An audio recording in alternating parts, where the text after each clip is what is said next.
It's a popular pastime to decry the new generation as the end of the line, the worst possible generation ever, making the worst possible decisions ever. But it's important to remember that this is what every generation says. I'm Colin Wright, and you are watching Consider This. In a lot of cases, when we talk about the younger generation in particular, and talk about the things that they do and the inexplicably bad decisions that they make, what we're really saying is not that they're making inherently big picture bad decisions. What we're saying is they are changing things and this makes me uncomfortable. It makes perfect sense for us to be uncomfortable when a new generation moves in and starts changing everything. Everything that we've known and everything that we've grown up with has been based on a very specific system, and a system that we have helped develop, something that we have seen the growth of and therefore we understand the evolution of. In a lot of cases, these are also systems and businesses and social norms that we helped develop, and therefore our skill sets and our experiences have to deal within this very specific way of operating. When that changes, it's not just inconceivable because we don't understand exactly how it happened. It's also threatening to our way of life because the skills and experiences that we have had are maybe not quite so relevant as they were before, or at least that's how we perceive it. It is important to put this in context, though, and to recognize that this new generation is not going to be the harbinger of the end of the world. It's just that they're changing things in the exact same way that we did.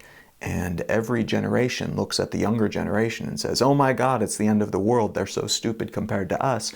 But really, no. I mean, it's just them changing things. And they will grow up to be just as wonderful and horrible as you and your generation. Now, the way that this manifests is changing a little bit because generations are actually changing faster.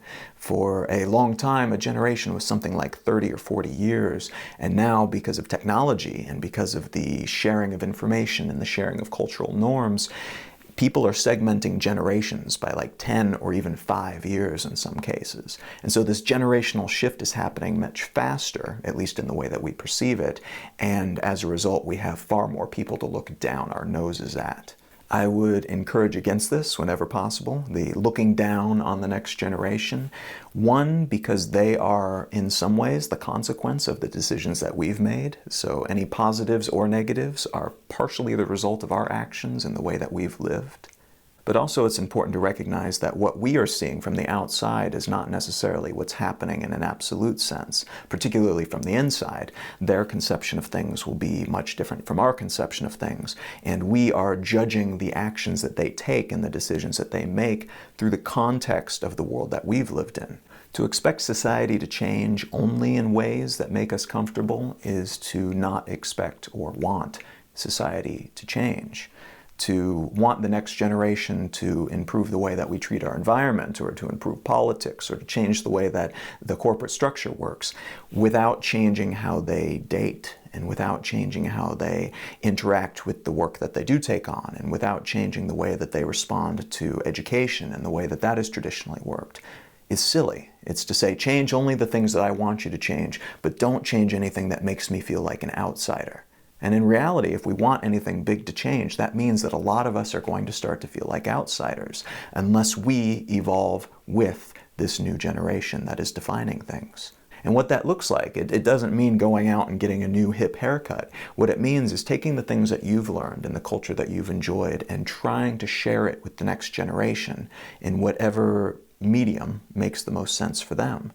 Rather than demanding that they adjust to your standards, adjust to theirs in some way so that you can communicate clearly, so that you can tell your stories and share the knowledge of your generation with theirs.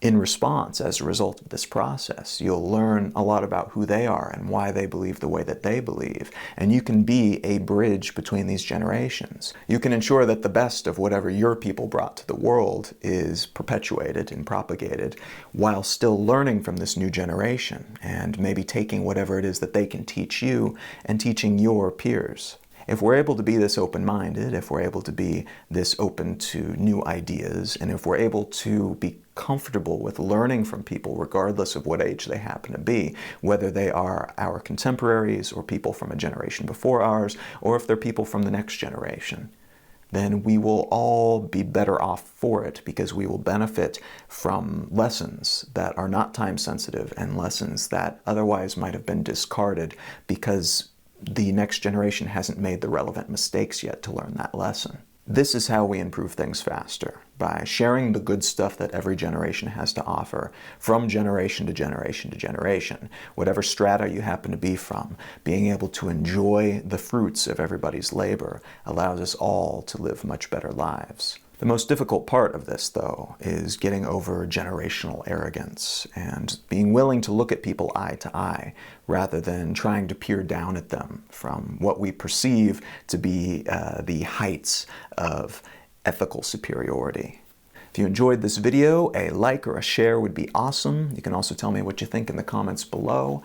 If you want to find out more about me and my work, you can find me at colin.io, and you can say howdy on Twitter and Instagram and Snapchat and pretty much all over the place at Colin is my name. Thanks, guys.